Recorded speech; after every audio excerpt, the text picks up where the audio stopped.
د کندز په اقتاش ولسوالۍ کې د دولتي ځواکونو عملیات لا هم جریان لري.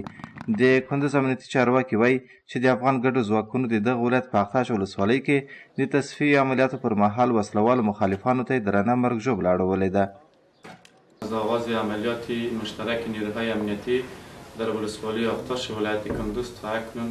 36 تن از گروه هراسافکنان کشته و زخمی گردند که در میان کشته شدگان 6 تن از سرگروهان ارشدشان نیز شامل می باشد و چندین اراده موتورسیکلشان از بین رفته و یک پای هوانشان نیز تخریب شده و چندین روستاها در جریان عملیات از وجود گروه هراسافکنان تصفیه و پاکسازی کرده است.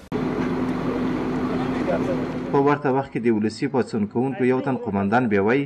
چې په روانو عملیاتو کې وسلوالو مخالفانو ته درنه مرګ ژوبله اوښتې ده.